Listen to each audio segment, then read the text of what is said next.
Sekarang,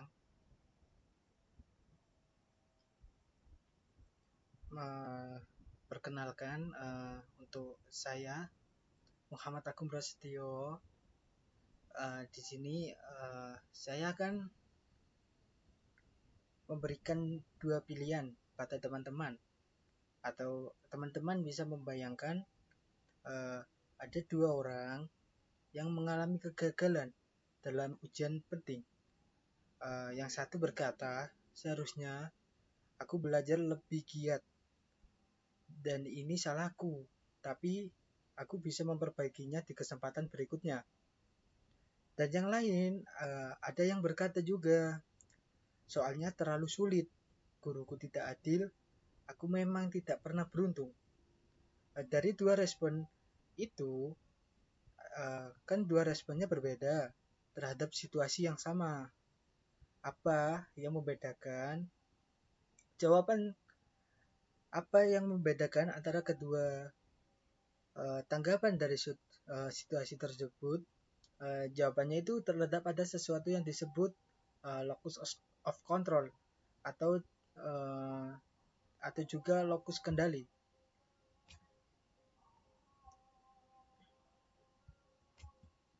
Nah, apa sih itu locus of control? Nah, di sini locus of control adalah cara kita memandang sumber kendali atas hidup kita. Jadi locus of control itu bagaimana kita memegang semua kendali dan sumber kendali atas hidup kita. Apakah kita percaya bahwa yang menentukan keberhasilan atau kegagalan adalah usaha kita sendiri? Ataukah kita meyakini bahwa semua itu tergantung pada nasib, orang lain, atau keadaan di luar kendali kita?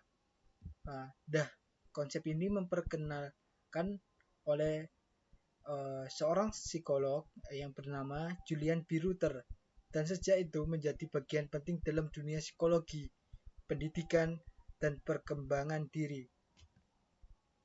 Nah, di sini juga ada jenis locus of control atau kendali dalam diri kita. Yang pertama, locus of control internal atau lokus kendali internal dalam diri kita. Dengan adanya locus of control internal, itu percaya bahwa dirinya yang menentukan apa yang akan terjadi. Mereka berkata, aku bisa sukses kalau aku berusaha. Kegagalan adalah pelajaran yang membuatku lebih kuat. Mereka merasa bertanggung jawab atas keputusan dan tindakan mereka. Orang seperti ini cenderung lebih percaya diri, tekun, dan pantang menyerah. Nah, orang yang di sini orang yang mempunyai locus of control internal atau kendalinya diri sendiri, dia itu terkesan lebih percaya diri karena dia meyakini bahwa dengan usaha dia, dengan dirinya dia akan berhasil dengan usahanya sendiri. Yang kedua itu ada locus of control eksternal atau kendali eksternal. Orang yang mempunyai locus of control internal percaya bahwa kehidupan mereka ditentukan oleh faktor luar seperti keberuntungan, nasib, atau orang lain. Mereka itu sering berpikir, aku tidak punya pilihan. Semua ini bukan salahku, ini gara-gara keadaan.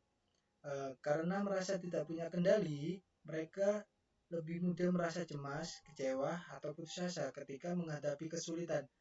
Jadi orang yang ada juga tipe orang yang mempunyai locus of control eksternal ini, dia tuh cenderung pasrah atas keadaannya pada dirinya, dan dia tidak punya kepercayaan pada dirinya sendiri. Dan orang yang mempunyai locus of control internal ini lebih ke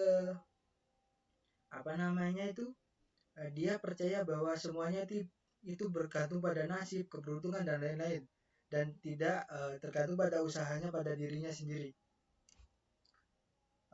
Selanjutnya itu mengapa locus of control itu penting. Gini, bayangkan seseorang yang ingin menjadi pengusaha. Jika ia memiliki locus of control internal, ia akan mulai belajar, mencoba, dan siap gagal demi berkembang. Tapi jika ia memiliki locus of control eksternal, ia mungkin menunggu waktu yang tepat, yang tidak kunjung datang, atau menyalahkan kondisi ekonomi jika usahanya gagal.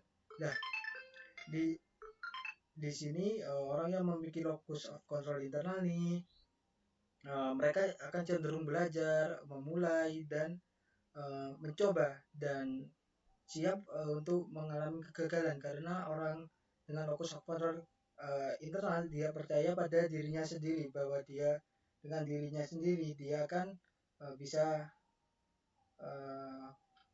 mengendalikan keadaan di sekitarnya. Tapi orang yang mempunyai locus of control internal, orang itu cenderung kapan sih aku harus mulai, atau dia mulai waktunya menunggu waktu yang tepat, tapi waktu yang tepat tuh tidak kunjung datang.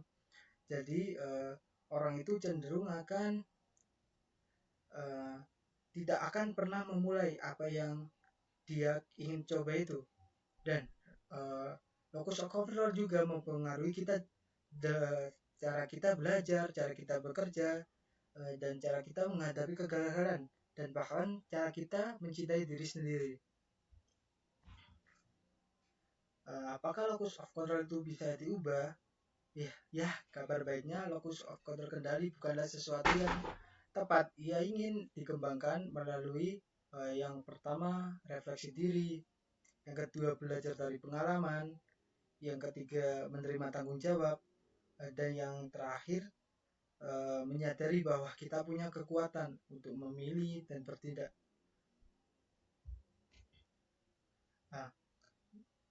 Kendali semua itu, semuanya ada di tangan kalian.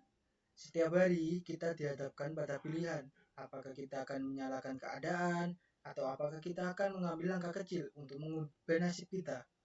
Memiliki locus of control internal bukan berarti menolak kenyataan bahwa ada hal di luar kendali kita. Tapi itu berarti kita memilih fokus pada hal-hal yang bisa kita ubah, yaitu seperti sikap, usaha, dan keputusan kita sendiri. Jadi mari kita bertanya pada diri kita masing-masing, apakah aku sedang memegang kendali atas hidupku ini? Karena pada akhirnya perubahan besar seringkali dimulai dari kesadaran kecil bahwa kita punya kuasa untuk memilih. Jadi itu ya teman-teman, dengan kita mempunyai locus of control yang internal nih, terutama kita bisa mulai mengubah diri kita yang awalnya kita merasa tidak bisa, menjadi kita yang lebih optimis dalam menjalani hal-hal yang ada. Cukup itu penjelasan locus of control dari saya. Bila ada salah kata, mohon maaf. Wassalamualaikum warahmatullahi wabarakatuh.